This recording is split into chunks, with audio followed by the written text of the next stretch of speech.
ಎಲ್ಲರಿಗೂ ನಮಸ್ಕಾರ. ಕೃಷ್ಣಾವತಾರದ ಕಥೆಯನ್ನು ಮತ್ತೆ ಮುಂದುವರಿಸ್ತಾ ಇದ್ದೀನಿ. ಕೃಷ್ಣ ಮತ್ತು ರೋಹಿಣಿಯರನ್ನು ಕಾಣಲಿಕ್ಕೆ ಅಂದ್ಬಿಟ್ಟು ಆ ಭಲ್ಲೂಕ ರಾಜ ಅಂದರೆ ಜಾಂಬವಂತ ಅಲ್ಲಿಗೆ ಬರ್ತಾನೆ. ಬಂದು ಸಮಂತಕಮಣಿಯಿಂದ ನಮ್ಮ ಅದೃಷ್ಟ ಕುಲಾಯಿಸುತ್ತೆ, ಸರಿ ಹೋಗುತ್ತೆ, ನನ್ನ ಮಗಳು ಈ ಭಲ್ಲೂಕ ಪ್ರಪಂಚದಲ್ಲಿ ಇರೋದು ಮುಗಿಯುತ್ತೆ ಅಂಥೇಳೆಲ್ಲ ಆಸೆ ಪಟ್ಟಿದ್ದೆ ನಾನು. ಏಕೆಂದರೆ ಸತ್ರಾಜಿತ ತನ್ನ ಮಗನಿಗೆ ನನ್ನ ಮಗಳನ್ನು ತಗೋತೀನಿ ಅಂಥೇಳಿ ಹೇಳಿ ನಮಗೆ ಮೋಸ ಮಾಡ್ದ ಅಂಥೇಳ್ಬಿಟ್ಟು ಆ ಹಳೆ ಕಥೆಯನ್ನೆಲ್ಲ ಕೃಷ್ಣನ ಜೊತೆಗೆ ಹಂಚ್ಕೊಳ್ತಾನೆ. ಜೊತೆಗೆ ಇಲ್ಲಿಂದ ಬೇಗ ನೀವು ಪಾರಾಗಿ ಹೋಗಿಬಿಡಿ, ಇಲ್ಲಾಂದರೆ ಬೆಳಕು ಹರಿಯೋಷ್ಟರಲ್ಲಿ ಮತ್ತು ಇಲ್ಲಿಯ ಭಲ್ಲೂಕಗಳಿಗೆ ಮನಸ್ಸು ಬದಲಾಗ್ಬಿಟ್ಟು ನಿಮ್ಮನ್ನು ಅಗ್ನಿಕುಂಡಕ್ಕೆ ಎಸೆದು ಬಿಡ್ಬೋದು. ನೀವು ತಕ್ಷಣ ಹೊರಟುಬಿಡಿ, ನಿಮ್ಮ ಆಯುಧಗಳು ಆ ಗವಿಯ ಬಾಗಿಲಲ್ಲಿ ಇವೆ ಅಂತ ಹೇಳಿಬಿಟ್ಟು ತುಂಬ ಅವಸರವಾಗಿ ಮಗಳು ಮತ್ತು ಅಳಿಯನನ್ನು ಕಳಿಸೋಕ್ಕೆ ಸಿದ್ಧನಾಗ್ತಾನೆ. ಆಗ ಕೃಷ್ಣ ಹೇಳ್ತಾನೆ, ನೀವೇನು ಯೋಚನೆ ಮಾಡಬೇಡಿ, ನಾನು ಎಲ್ಲ ನೋಡ್ಕೊಳ್ತೀನಿ ಅಂತೇಳಿ ಹೇಳ್ತಾನೆ. ಆವಾಗ ಆ ಭಲ್ಲೂಕ ಹೇಳ್ತಾನೆ, ಸೂರ್ಯ ಉದಯಿಸೋ ಅಷ್ಟೊತ್ತಿಗೆ ಆ ಸರ್ವಶಕ್ತನ ಗುಡಿ ಕಂಡು ಬರುತ್ತೆ. ನಿಮ್ಮಲ್ಲಿ ಆ ಇಂದ್ರಜಾಲದ ಮಣಿ ಶಮಂತಕ ಇರೋದರಿಂದ ಆ ಸರ್ವಶಕ್ತನಾದ ಭಗವಂತ ನಿಮ್ಮನ್ನು ಹೋಗೋಕ್ಕೆ ಬಿಡಬಹುದು ಅಂತೇಳಿ ಹೇಳ್ತಾನೆ. ಈಗ ರೋಹಿಣಿಗೆ ಒಂದು ರೀತಿಯ ಸಂತೋಷ, ದುಃಖ ಎಲ್ಲನೂ ಆಗುತ್ತೆ. ಬಿಕ್ಕಿ ಅಳತಾಳೆ, ಎಳೆ ಮಗುವಿನ ಹಾಗೆ ಅಳತಾಳೆ. ತನ್ನ ತಂದೆಗೆ ಜೋತು ಬೀಳ್ತಾಳೆ, ಅಪ್ಪ ನನಗೆ ನೀವು ಹೊಸ ಜನ್ಮ ಕೊಟ್ರಿ ಅಂಥೇಳಿ ಅಳ್ತಾ ಇರ್ತಾಳೆ.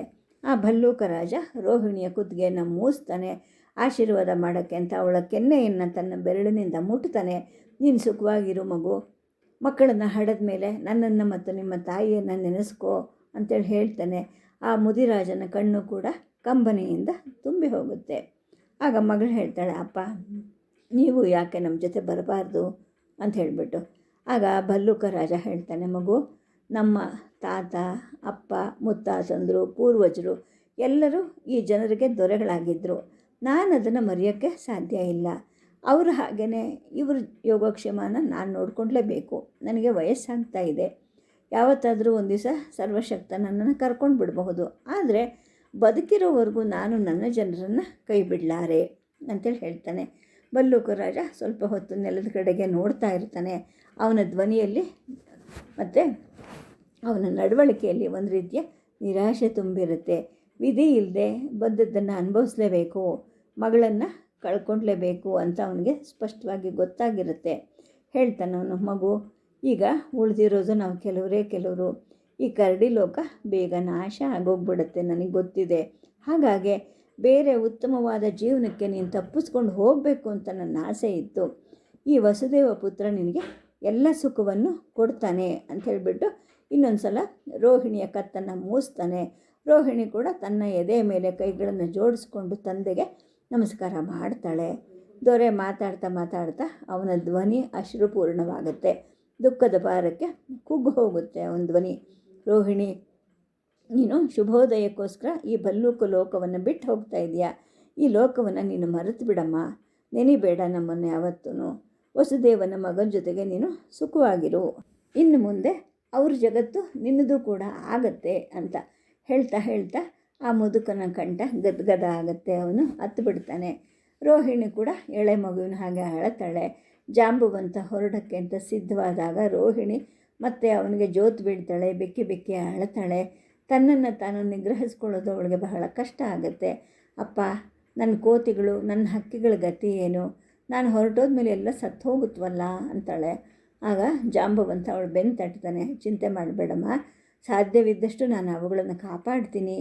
ನೀನು ಇಲ್ಲಿದ್ದರೆ ಸರ್ವಶಕ್ತನಿಗೆ ಮೊದಲು ನೀನು ಬಲಿಯಾಗಬೇಕಾಗತ್ತೆ. ಆಮೇಲೆ ಈ ಮರಗಳಲ್ಲಿರೋ ಕೋತಿಗಳು, ಹಕ್ಕಿಗಳು ಅವಕ್ಕೂ ಕೂಡ ಅದೇ ಅವಸ್ಥೆ ಬಂದು ಒದಗುತ್ತೆ. ಹಾಗಾಗಿ ನೀನು ಬೇಗ ತಪ್ಪಿಸ್ಕೊಂಡು ಹೋಗು, ಅವುಗಳನ್ನು ನಾನು ನೋಡ್ಕೊಳ್ತೀನಿ ಅಂತ ಹೇಳಿಬಿಟ್ಟು ಮತ್ತೊಮ್ಮೆ ಮಗಳ ಕಣ್ಣಿಂದ ಹರಿಯೋ ಕಂಬನಿಯನ್ನು ಒರೆಸ್ತಾನೆ. ಮೈಯನ್ನು ಕುಗ್ಗಿಸ್ಕೊಂಡು ಕಾಲೆಳೀತಾ ಅಲ್ಲಿಂದ ಜಾಂಬುವಂತ ಹೊರಟು ಹೋಗ್ತಾನೆ. ಇನ್ನು ಈ ಕಡೆ ಇನ್ನೊಂದು ಗುಹೆಯಲ್ಲಿ ಅಂದರೆ ಸಾತ್ಯಕಿಗೆ ಮತ್ತು ಸತ್ಯಭಾಮೆಗೆ ಕೊಟ್ಟಿದ್ದ ಗುಹೆಯಲ್ಲಿ ಸತ್ಯಭಾಮೆ ನಿಶ್ಚಿಂತವಾಗಿ ಮಲ್ಕೊಂಡು ಕಾಮನ ಬಿಲ್ಲಿನ ಬಣ್ಣನ ಕನಸನ್ನು ಕಾಣ್ತಾ ಇರ್ತಾಳೆ. ಅವಳಿಗೆ ಬಹಳ ಸಂತೋಷ ಆಗಿರುತ್ತೆ. ತಾನು ಮತ್ತು ಕೃಷ್ಣ ಇಬ್ಬರು ಕರಾಳ ದೇವನಿಂದ ಒಂದೇ ಸಲ ಕೊಲೆ ಆಗಬೇಕು. ಯಮಪುರಿಯಲ್ಲಿ ಇಬ್ಬರು ಮತ್ತೆ ಸೇರ್ತಾರೆ. ಬಹುಶಃ ಕೃಷ್ಣನ ಸಾಹಸಗಳನ್ನು ಮೆಚ್ಚಿ ದೇವಾದಿದೇವ ಮತ್ತು ಅವನ ಸತಿ ಇಬ್ಬರೂ ತಮ್ಮನ್ನು ಕೈಲಾಸಕ್ಕೆ ಕರ್ಕೊಂಡು ಹೋಗಬಹುದು ಅಂತ ಈ ಥರ ಏನೇನೋ ಯೋಚನೆ ಮಾಡ್ತಾ ಇರ್ತಾಳೆ. ತನ್ನ ಪ್ರಭುವಿನ ಜೊತೆಯಲ್ಲಿ ಕೆಲವು ಹಗಲು ಕೆಲವು ರಾತ್ರಿ ಅದ್ಭುತವಾಗಿ ಕಳೆದದ್ದು ಅವಳಿಗೆ ಬಹಳ ಆನಂದವಾಗಿರುತ್ತೆ. ತನ್ನನ್ನು ಅವನು ವಿಚಾರಿಸ್ಕೊಂಡ, ತನ್ನ ತೋಳುಗಳಲ್ಲಿ ಎತ್ಕೊಂಡು ಓಡಾಡ್ದ, ತನಗೆ ಊಟ ಮಾಡಿಸ್ದ, ತಾನು ಅವನ ಹೆಂಡತಿ ಇದ್ದ ಹಾಗೇ ಆಗಿದೆ. ಈ ಕನಸು ಅವಳಿಗೆ ಸದಾ ಇದ್ದೇ ಇರುತ್ತೆ.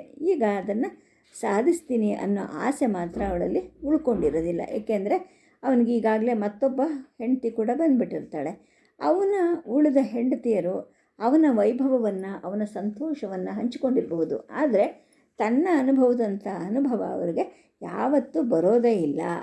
ಎಷ್ಟು ಶಿಲೆಯ ಹಾಗೆ ಅವನು ದೃಢವಾಗಿ ನಿಂತಿದ್ದ, ಕೊಲೆಗಡಕರನ್ನು ಹಿಮ್ಮೆಟ್ಟಿಸಿದ, ಅತ್ಯಂತ ಮಹತ್ತರವಾದ ಶಕ್ತಿಯನ್ನು ಪ್ರಕಟ ಮಾಡಿಕೊಂಡು ಅಪಾಯಗಳನ್ನು ಎದುರಿಸಿದ್ದ. ಇಬ್ಬರನ್ನು ಒಟ್ಟಿಗೆ ಆ ಕರಾಳ ದೇವರು ನುಂಗು ಹಾಕೋ ಪ್ರಸಂಗ ಬಂದರೆ ತಾನು ಸಂತೋಷವಾಗಿರ್ತೀನಿ ಅಂತ ಅನ್ನಿಸ್ತಿತ್ತು ಅವಳಿಗೆ.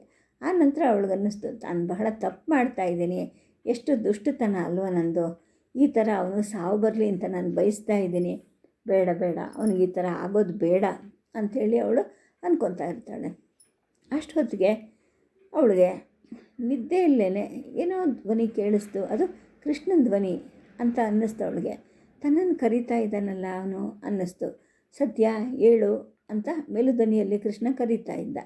ಅವಳು ಕೃಷ್ಣನ ಗುಂಗಿನಲ್ಲೇ ಇರ್ತಾಳಲ್ಲ, ಇದೇನಿದು ಅಂತ ಹೇಳಿಬಿಟ್ಟು ಒಂದು ಕ್ಷಣ ಬೆಚ್ಚಿ ಬೀಳ್ತಾಳೆ. ಏನಿದು ಈ ಧ್ವನಿ ನನಗೆ ಇಲ್ಲಿ ಕೇಳಿಸ್ತಾ ಇದೆಯಲ್ಲ, ಅವನು ಶೋಭನ ಗೃಹದಲ್ಲಿ ಇರೋದಲ್ವಾ ಅಂಥೇಳಿ ಅಂದ್ಕೊಳ್ತಾಳೆ. ಬೆಚ್ಚಿ ಬೀಳ್ತಾಳೆ, ಎದ್ದೇಳ್ತಾಳೆ. ಬೆಳದಿಂಗಳು ಮಂದವಾಗಿ ಬೆಳಗ್ತಾ ಇರುತ್ತೆ. ಅದರಲ್ಲಿ ಕಾಣಿಸುತ್ತೆ ಅವನೇ ತನ್ನನ್ನು ಎಬ್ಬಿಸ್ತಾ ನಿಂತಿದ್ದಾನೆ ಅಂತ ಅವಳಿಗೆ ಗೊತ್ತಾಗತ್ತೆ.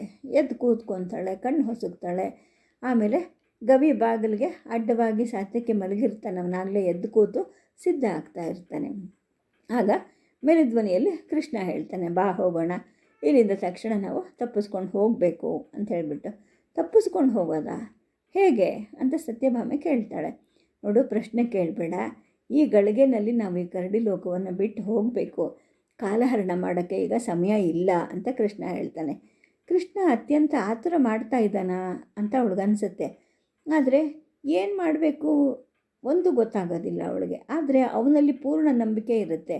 ಅವಳಿಗೆ ಅವಳ ಮೈ ಮೇಲಿದ್ದ ಬಟ್ಟೆಯನ್ನು, ಅಂದರೆ ಏನು ಚೂರುಪಾರು ಬಟ್ಟೆಗಳಿತ್ತೋ ಅದನ್ನೆಲ್ಲ ಸರಿ ಮಾಡಿಕೊಂಡು ಕೂದಲನ್ನು ಗಂಟು ಹಾಕ್ಕೊಂಡು ಸಿದ್ಧವಾಗ್ತಾಳೆ ಹೊರಡೋಕ್ಕೆ ಅಂತ. 3 ಜನರು ಆ ಗವಿಯಿಂದ ಹೊರಗೆ ಬರ್ತಾರೆ. ಆ ಶೋಭನದ ಗುಹೆ ಹತ್ರಕ್ಕೆ ಹೋಗ್ತಾರೆ. ಅಲ್ಲಿ ರೋಹಿಣಿ ಅವ್ರಿಗೋಸ್ಕರ ಕಾಯ್ತಾ ಇರ್ತಾಳೆ. ಗವಿ ಬಾಗಿಲಲ್ಲಿ ಬಿದ್ದಿದ್ದ ಪದಾರ್ಥಗಳ ರಾಶಿಯನ್ನು ಕೃಷ್ಣ ತೋರಿಸ್ತಾನೆ. ಹೇಳ್ತಾನೆ ಸಾತ್ಯಕಿಗೆ, ಸಾತ್ಯಕಿ, ನಿನ್ನ ಸೊಂಟದ ಪಟ್ಟಿ, ನಿನ್ನ ಬಿಲ್ಲು, ತಾಮ್ರದ ತುದಿ ಇರೋ ನಿನ್ನ ಬಾಣಗಳು, ನಿನ್ನ ಕತ್ತಿ, ನಿನ್ನ ಉತ್ರಿಯ ಎಲ್ಲ ಇದೆ, ನಿಂಗೆ ಯಾವುದು ನಿಂದು ಅವೆಲ್ಲ ತಗೋ ಅಂತೇಳಿ ಹೇಳ್ತಾನೆ. ಸಾತ್ಯಕಿಗೆ ಬಹಳ ಸಂತೋಷ ಆಗುತ್ತೆ. ಏಕೆಂದರೆ ಅವನಿಗೆ ಇಷ್ಟು ದಿನ ಆಯುಧಗಳಿಲ್ಲದೆ ತನ್ನ ಅಂಗಾಂಗಗಳನ್ನು ಕಳ್ಕೊಂಡಿದ್ದೀನೇನೋ ಅನ್ನೋ ಹಾಗೆ ಅನ್ನಿಸ್ತಿತ್ತು.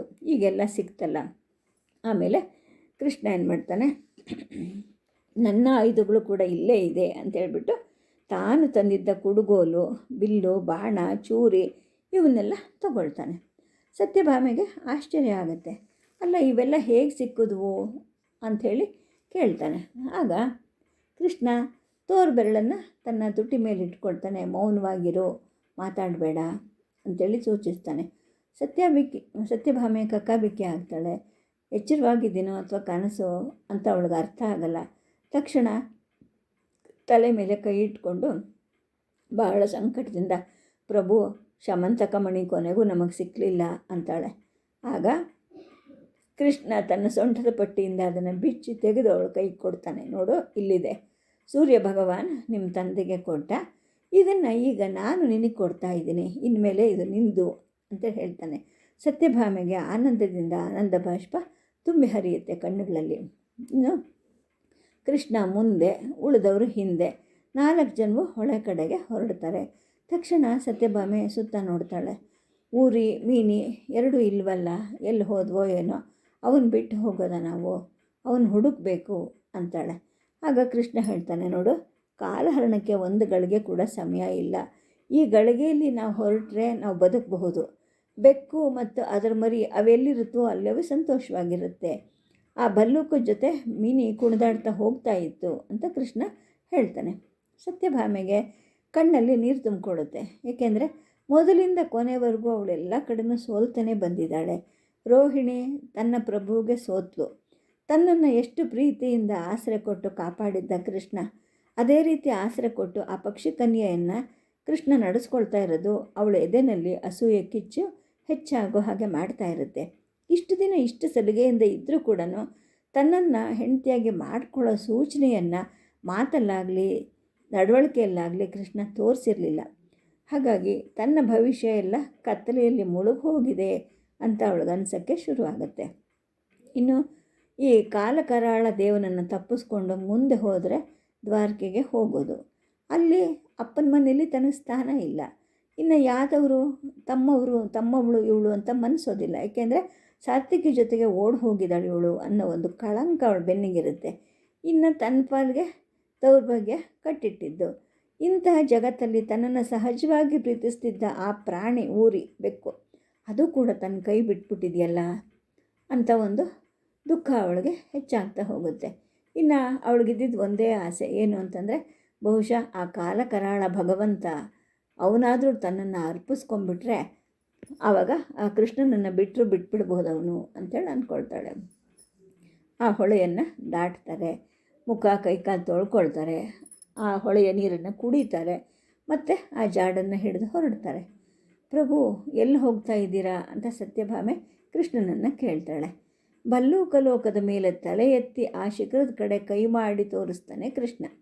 ಶಿಖರಕ್ಕೆ ಏರತಕ್ಕಂತಹ ಜಾಡು ಬಹಳ ಕಡಿದಾಗಿರುತ್ತೆ, ಜಾರಿಕೆಯಿಂದ ಕೂಡಿರುತ್ತೆ. ರೋಹಿಣಿಗೆ ಆಸರೆ ಕೊಟ್ಟು ಕೃಷ್ಣ ಮುಂದೆ ಸಾಗ್ತಾ ಇರ್ತಾನೆ. ಸಾತ್ಯಕಿ ಸತ್ಯಭಾಮೆಗೆ ನೆರವಾಗ್ತಾನೆ.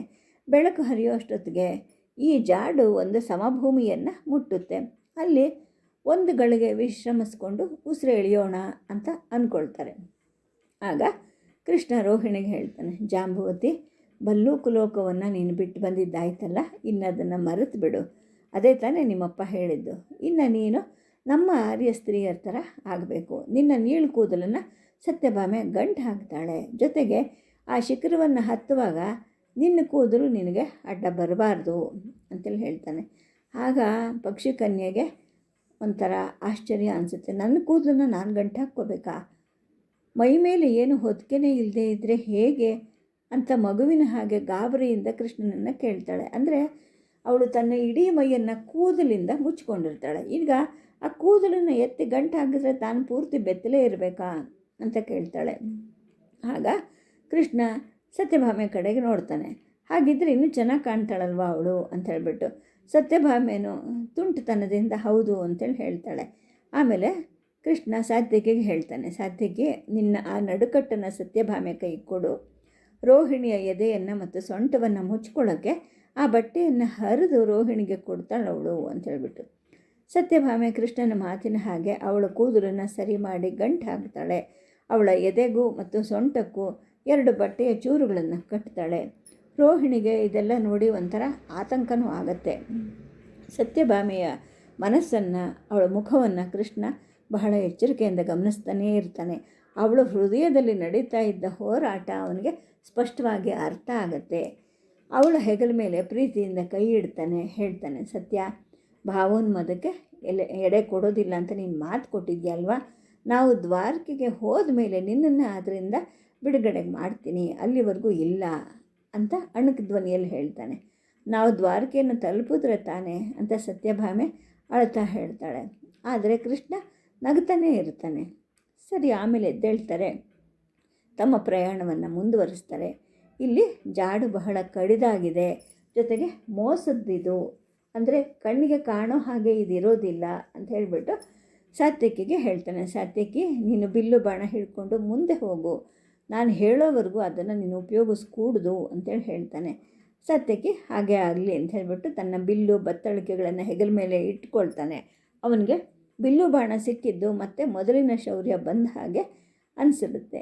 ಕಾಲಕರಾಳ ಭಗವಂತ ಕಾಣಿಸಿದ್ರೆ ಯಥಾಯೋಗ್ಯವಾಗಿ ನಾನು ವ್ಯವಹರಿಸ್ತೀನಿ ಅಂತೇಳಿ ಹೇಳ್ತಾನೆ.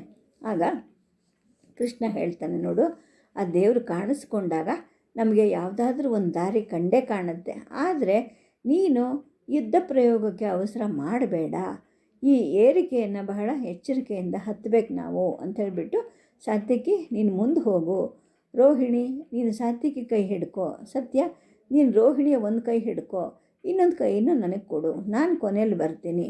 ಆಗ ನಮ್ಮದು ಒಂದು ಜೀವಂತವಾದ ಸರಪಳಿ ಆಗುತ್ತೆ. ಬೇಕಾದದ್ದಾಗಲಿ, ಕೈಗಳನ್ನು ಮಾತ್ರ ಯಾರು ಬಿಡಕೂಡ್ದು. ಬಿಟ್ಟರೆ ಎಲ್ಲರೂ ಕೊಳದೊಳಗೆ ಉರುಳ್ಕೊಂಡು ಬಿದ್ದು ಬಿಡ್ತೀವಿ. ಯಾರಾದರೂ ಒಬ್ಬರು ಮುಗ್ಗರಿಸಿದ್ರೆ ಅಥವಾ ತಡವರಿಸಿದ್ರೆ ಇನ್ನೊಬ್ಬರು ಆಸರಿಯಾಗಿ ನಿಂತ್ಕೋಬೇಕು ಅಂತ ಹೇಳಿಬಿಟ್ಟು ಹೇಳ್ತಾನೆ. ಸತ್ಯಭಾಮೆ, ನೀನು ಬಲಿಷ್ಠೆ, ನೀನು ರೋಹಿಣಿಯನ್ನು ಬೀಳದ ಹಾಗೆ ನೀನು ನೋಡ್ಕೋಬೇಕು. ಅವಳಿಗೇನಾದರೂ ಅಪಾಯ ಒದಗಿದ್ರೆ ನಾನು ಹಿಂದೆ ಇರ್ತೀನಿ, ಅಂದರೆ ಭಾಮೆ ಹಿಂದೆ ಕೃಷ್ಣ ಅಂತ ಹೇಳಿಬಿಟ್ಟೆಲ್ಲ ಹೇಳ್ತಾನೆ. ಸರಿ, ನಿಧಾನವಾಗಿ ಮೇಲೆ ಹತ್ಕೊತ ಹೋಗ್ತಾರೆ. ಅಲ್ಲಿ ವಿಪರೀತ ಕುರುಚಲು ಗಿಡಗಳಿರುತ್ತೆ, ಪೊದೆಗಳು, ಬಳ್ಳಿಗಳು, ಗಿಡ ಗಂಟೆಗಳು ಎಲ್ಲ ತುಂಬ್ಕೊಂಡ್ಬಿಟ್ಟಿರುತ್ತೆ. ಸ್ವಲ್ಪ ದೂರ ಬರ್ತಿದ್ದ ಹಾಗೆ ಇದ್ದಕ್ಕಿದ್ದಂಗೆ ಅಲ್ಲಿಯ ದೃಶ್ಯ ಬದಲಾದ ಹಾಗೆ ಕಾಣುತ್ತೆ. ಶಿಖರದ ಹತ್ತಿರ ಬರುತ್ತೆ ಜಾಡು. ಮೇಲ್ತುದಿಗೆ ಬರ್ತಾರೆ. ಅಲ್ಲಿ ಆ ಜ್ವಾಲಾಮುಖಿಯ ಶಿಲಾಪ್ರವಾಹ ಹೆಪ್ಪು ಕಟ್ಟಿ ಅಗಲವಾದ ಮೆಟ್ಟಿಲುಗಳು ಕಂಡು ಬರುತ್ತವೆ. ಶಿಖರದ ತುದಿಯನ್ನು ಮುಟ್ತಾರೆ. ಅಲ್ಲಿ ವಾತಾವರಣ ಕೂಡ ಬೇರೆ ಥರ ಇರುತ್ತೆ, ಬೆಚ್ಚಗಿರುತ್ತೆ. ಎಲ್ಲ ಕಡೆಯೂ ಏನೋ ಒಂಥರ ಅಂಟಂಟು ಲೋಳಿಯಾಗಿರುತ್ತೆ. ಎಲ್ಲಿಂದಲೋ ನೀರು ಕುದೀತಿರತಕ್ಕಂತಹ ಸದ್ದು ಕೇಳಿಸ್ತಾ ಇರುತ್ತೆ. ಮಧ್ಯೆ ಆಗೊಮ್ಮೆ ಈಗೊಮ್ಮೆ ಬುಸುಗುಟ್ಟದ ಸದ್ದು ಕೇಳಿಸ್ತಾ ಇರುತ್ತೆ.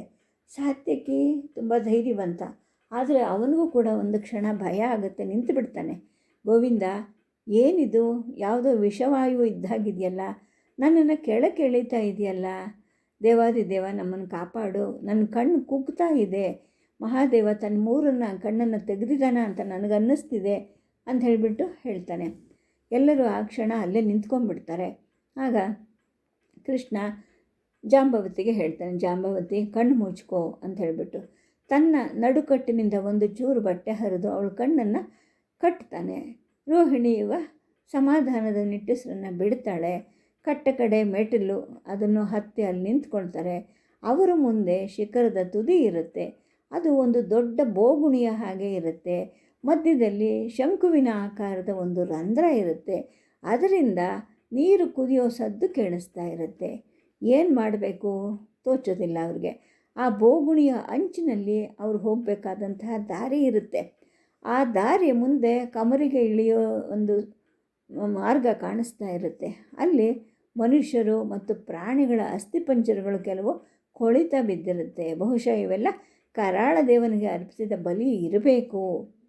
ಆ ಬೋಗುಣಿಯಲ್ಲಿ ಅವೆಲ್ಲ ಚೆಲ್ಲಾಪಿಲ್ಲಿಯಾಗಿ ಬಿದ್ದಿರುತ್ತೆ. ಇವರು 4 ಜನಕ್ಕೂ ಅದನ್ನೆಲ್ಲ ನೋಡಿ ನಡುಕ ಹುಟ್ಟುತ್ತೆ. ಅಂದರೆ ಈಗ ಅವರು ಕರಾಳ ದೇವನ ಆಲಯದ ಹತ್ತಿರಕ್ಕೆ ಬಂದುಬಿಟ್ಟಿದ್ರು. ಈ ಆಲಯದ ಮುಖಾಂತರ ಅವರು ಹೋಗಬೇಕು. ಈ ಸ್ಥಳ ಬಹಳ ಕಠಿಣವಾದ ಸ್ಥಳ, ಕಠಿಣವಾದ ಪರಿಸ್ಥಿತಿ ಅವರು ಇವಾಗ ಎದುರಿಸ್ಕೊಂಡು ನಿಂತ್ಕೊಂಡಿರ್ತಾರೆ. ಸದ್ಯಕ್ಕೆ ಕಥೆಯನ್ನು ನಿಲ್ಲಿಸಿರ್ತೀನಿ. ನಮಸ್ಕಾರ.